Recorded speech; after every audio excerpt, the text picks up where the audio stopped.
Hello दोस्तों। तो कैसे हैं आप? थंबनेल देखकर आप समझ ही गए होंगे कि आज मैं किस टॉपिक पे बात करने वाला हूं। आप इस वीडियो में समझेंगे कि कोरोना की जांच कैसे होती है और कोरोना की जांच के लिए आरटी-पीसीआर क्या है।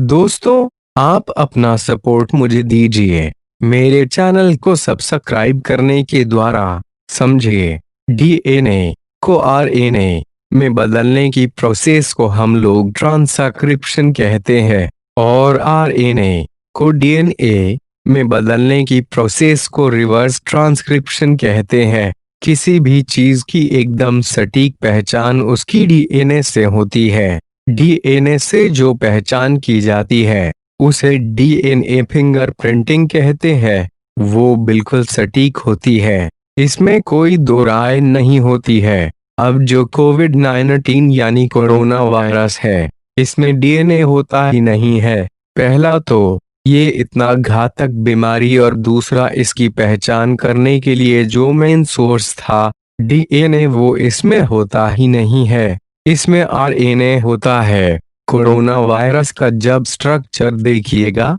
तो उसमें देखिएगा कि उसमें स्पाइक प्रोटीन होते हैं।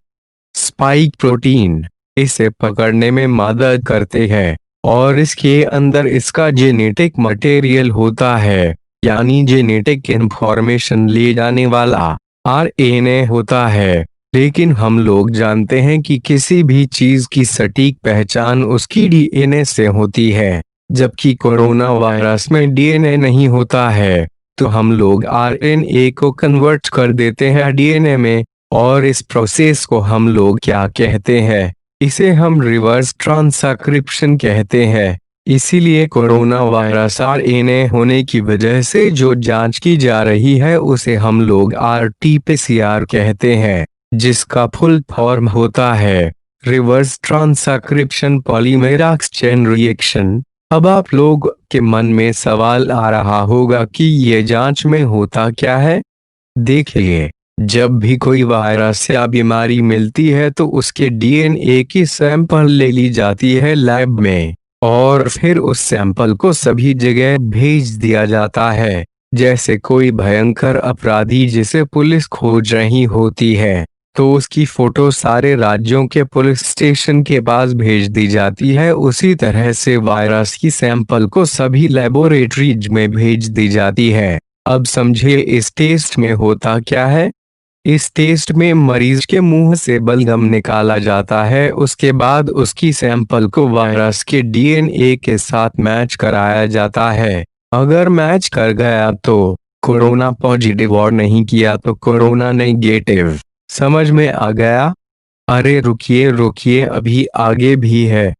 वीडियो को पूरा देख कर ही जाइए। लेकिन इस जांच को करने में बहुत टाइम लगता है, इसलिए आरटी-पीसीआर को करने में काफी दिन लग जाते हैं। इसलिए अब एक नई तरीका आ गई है जांच की, जिसका नाम है रैपिड एंटीबॉडी टेस्ट। अब हम लोग इसे समझते हैं। इस टेस्ट से आपको कुछ ही घंटों में पता चल जाता है कि आपको कोरोना है या नहीं। इसमें होता क्या है कि जब भी हमारे बॉडी में कोरोना वायरस एंटर करता है तो 2 से 3 दिन के बाद हमारे शरीर में एंटीबॉडी बहुत तेजी से बनने लगता है और ये एंटीबॉडीज उस कोरोना से लड़ने लगते हैं। इसमें डॉक्टर आपके ब्लड का जांच करता है और उस ब्लड को एक वाइट कलर का किट होता है जिसमें हल्का गड्ढा होता है और उसमें ब्लड को डाल देते हैं। उसमें एक केमिकल होता है जो यह पहचान करता है कि आपके ब्लड में एंटीबॉडीज बहुत तेजी से तो नहीं बन रहे हैं। अगर तेजी से बन रहे हैं तो इसका मतलब आपका शरीर उस वायरस से लड़ने की कोशिश कर रहा है, यानी आप कोरोना पॉजिटिव है। लेकिन इसका एक नुकसान है। मान लीजिए कि कोई आदमी आज ही इन्फेक्टेड हुआ है कोरोना से, तो उसके शरीर में एंटीबॉडीज 2 से 3 दिन बाद बनेगी। इन्फेक्टेड डेट से 2 से 3 दिन तक आप इस रैपिड एंटीबॉडी टेस्ट से जांच नहीं कर सकते हैं। ये पहले डिमेरिट है। दूसरा ये है कि जब कोई मरीज कोरोना पेशेंट था और वो अब ठीक हो गया, तो उसके ठीक होने के 3 से 4 दिन बाद तक उसके शरीर में एंटीबॉडीज तेजी से बनती रहती है।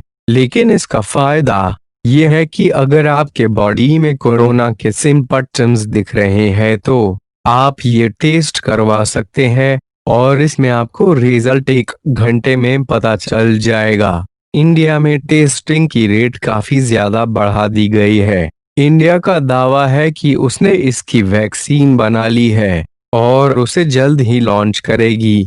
मैंने इसके ऊपर भी एक अलग से वीडियो बनाई है, उसका लिंक मैं आई बटन में दे दूंगा। आप आई बटन पे क्लिक करके उसे आप देख सकते हैं। चलिए तो आज के वीडियो में बस इतना ही। आपसे मैं मिलूंगा नए वीडियो में। और अगर आपने चैनल को अभी तक सब्सक्राइब नहीं किया है तो किसका इंतजार कर रहे हैं आप? फटाफट से चैनल को सब्सक्राइब कीजिए और बेल आइकॉन जरूर प्रेस कीजिएगा। Thank you for giving your precious time.